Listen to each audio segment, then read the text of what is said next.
going on, gang? Good afternoon. Good afternoon. Mr. and Mrs. America. How you feeling? Good? Oh, what a gorgeous day, right? January. It's a balmy 50 degrees out. Fantastic. Hey, my name is Alan Cox. Thank you for showing up. Greetings. Say hi to Bill Squire, who's right over there. Hey, creepy hugs, everyone. Thanks for listening to and watching this episode of the Alan Cox Show. Don't forget to like, subscribe, and share a cold one with the boys.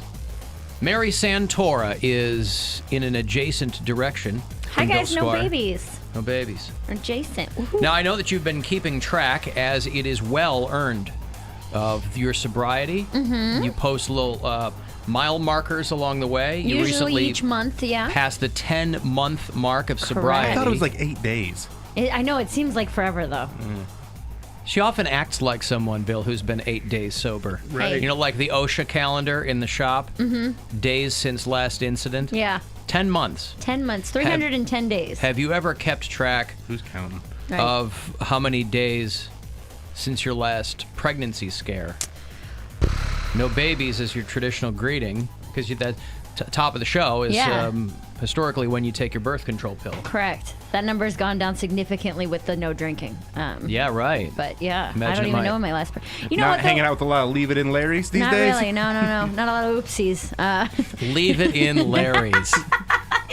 Right. Right. No, Well, you have to be a leave it in Lana to be with a, it takes two people to. That's very true. Yeah. No, I have a very, I've always been very nervous about getting pregnant. So even if I'm like, say I haven't had sex in 2 months and my period's a day late, I will take a pregnancy test. Even though I know it's physically impossible for it to have happened, but I'm like, somebody's toilet seat, like I'll freak out and think that Sure. I have a big paranoia about that. A lot of women do. Yeah. First few months that Gwen and I were dating and we're starting to be sexually active, I'm a condom guy, right? I've just always warned them, who cares?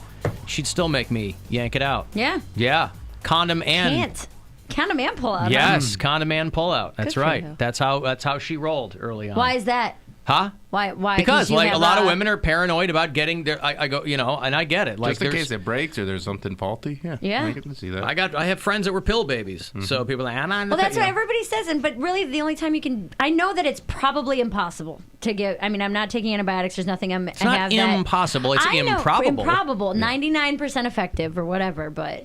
I still get all nervous. Speaking of 99% effective, say hello to Poundcake, who's back there behind the glass. Afternoon, white people. That's right. How you feeling today? I'm good. I'm great. Yeah? How's the day job? Are you back to were you working the day job over our extensive break? We were gone for 3 weeks here from the show. Well, I was on vacation for the first week. In San Diego. And then I took a little break for Christmas. And so, I resumed like the 26th. So, I was still... Well, the day after Christmas, you had to go back to work.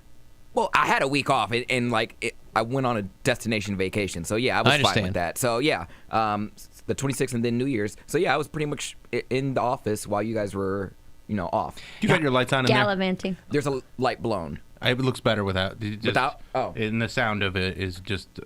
Oh, that's what's Imagining. buzzing? All right. I can fix your camera with through the magic of editing. He's just sitting Whatever in you the want, dark. director. He's just sitting in the dark. Do I need to replace a bulb in there? There you have to replace a bulb. Yeah. I was completely out, blissfully out of the loop on how other people were working. You know what I mean? Mm-hmm. Like I would talk to people, they'd be like, "Oh yeah, I get basically Christmas Eve and Christmas Day off." I'm like, "Really?" A friend of mine said the same thing. He was like, "Yeah, Christmas Day and then like New Year's Day." I mean, and I I'm know, like, that sucks. I know we have a very specific situation here. Yeah. I do get that is in no way, honestly, like a lot of other people. But I guess I don't realize how little time a lot of people get. Off. I didn't mind it at all because it was essentially like a breeze course. Like you're sitting at work all. This is the hard job? No, I'm not saying either one is really hard, but like especially over the holiday breaks, there's nobody there anyways. You're not really going to talk to anybody on the phone. Traffic was wonderful. I could leave, if I have to be at work at 8, I could leave at 7:45 and still get there with time to spare. Like no one was on the highways. Some people were off and you were there, you mean? Yeah, Yeah, most I of my see. building was off, but I'm the lowest guy on the totem pole. So Is that what it was? You're still low man? No, they haven't hired anyone since you? Oh, yeah, You're the low man on the totem pole? Oh, they've hired people. They just haven't moved me up, but it's fine. Wow. I'm not necessarily. But you're not looking trying to move for up there. A promotion. Yeah. I like my job. I am content where I'm at that position, and I'm good. And at you're not it. going to be there forever. I know what I'm doing. They know that I know what I'm doing, and they kind of let me do my thing, kind of like here, Wow. where upper management leaves you alone. So I don't, Yeah, but they know that I know what I'm doing. They don't know that you know what you're doing. well, they can see my calls and they can see what I do. Oh, I thought you meant here. You mean at your other job. My other job, Alan, not here. Right. I don't know what you're doing here. They certainly don't know what you're doing. Alan, I I don't was, as a text, I was officially confirmed sperm-free today, thanks to Dr. Ryan Berglund out there at the Cleveland Clinic. Oh, I don't know why I'm applauding that. That's Sperm-free? Well, that means he I can't mean, get vasectomy. pregnant. That doesn't mean he can't still. Well, he can't get pregnant either Right. way. Yeah. semen he can't free. get anybody. Yeah. That's He's- like Yeah, having but a grocery still. bag with no groceries he's in not it. going to impregnate What are you anyone. talking about? You still have an You have emission. you have fluid. Yeah. It's There's just nothing in it. Well, no, it's nothing that's actively going to impregnate anyone. It's no mobility or motility. Oh, there's no danger. Doctor, you There's want no the danger for you anyway. Yeah, what are you Yeah. talking about? Not going to get somebody's ass pregnant. Listen, You Dr. try. Berglund joined us for the Alan Cox Show 10th anniversary special. It was a magical afternoon. As soon as he walked in the door, too, you're like, hey, come I on know. here. Well, yeah, because I asked him to come, and he's like, I will certainly try to make it. And it was a great time that we had. And he stopped by, and Sal from Dairyman's, had a lot who of we hadn't guests. seen for a while. Mark Nolan, and Drunk Sue, and Mark Nolan, and Blind James. Blind James. all right. Forgot about that. Stripper Scott. Oh yeah, Stripper Scott. Yeah. Oh, it was a cavalcade. We had so many It really people. was. I'm not even quite sure what a cavalcade consists of. But Old that we intern, what was certainly- his name? Buck Wild. Buck Wild, Wild, that's yeah. right. Yeah, he's already hit me up for a job. Yeah, he stopped by. It was good to see him. But now I call him Buck Mild because he's married. He's Settled got down, kids. yeah. Yeah, right. He had to kind of become a grown-up. Whereas I have devoted my entire adult life in trying to kick that can down the road. And I think I've been relatively successful, right? We've all chosen careers that allowed us to stay stunted in adolescence, not only to remain adolescent, but to profit from it, which is really, really just the best thing. You know, I was telling my daughter this morning when I was dropping her off at school, I said, "You're funny."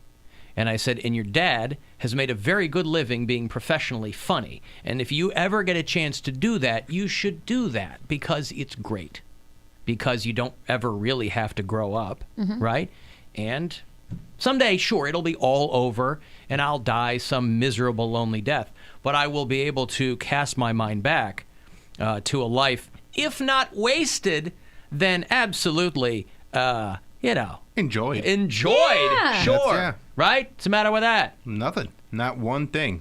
I was talking with a buddy of mine the other day about where we were at in our careers, and I'm like, dude, I own stuff because of comedy, and Isn't that crazy? It's awesome. It's That's incredible. unbelievable. And he's like, I don't, but I live in New York. but Yeah. But he's like, My niece is like, when I helped out with, birthday parties and things like that, and my niece will be like, she'll say something like, "You're rich," or "You're this," and I'm like, and telling jokes got me there. How does that make you feel? You want to be funny one day? I'm You can rich do in it. spirit. Right. How about that? I was like, I right? just don't have any of you running around. I'm rich I don't in have friends. to pay Yeah. for anybody else. That's why I've got money. Yeah. I have no children. It's funny because we always had a rich uncle I feel like everybody had like a wealthy whatever, and our rich Uncle Lou he has all the money. If we ever needed anything, Uncle Lou would buy it.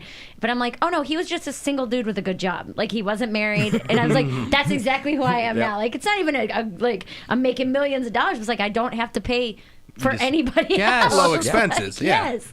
that's great. That's one thing with my dad's business growing up. I saw the overhead that you have for a business like his. Yeah. And so that was always so overwhelming to me to see how much money he would make, but then how much of it just goes right back into the business.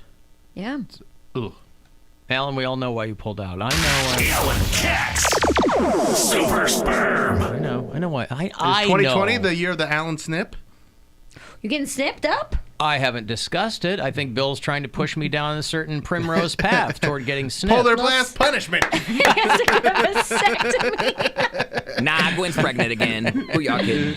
No. We're one and done. Yeah. Nope.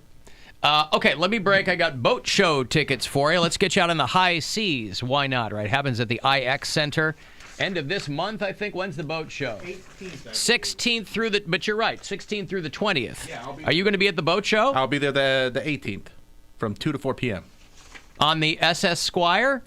I don't know. Just, under the. Will you be wearing a captain's hat? I'll be there with the MMS street team. Oh, all right. Anyway, I'll get you there if you want to get out there and see what they've got in the way of nautical fun and frivolity. 35192. If you want to text, if you want to test our phones, you can. 216-578-1007 or 800-348-1007. It's the Alan Cox Show on 100.7 WMMS and everywhere you go on our free iHeartRadio app.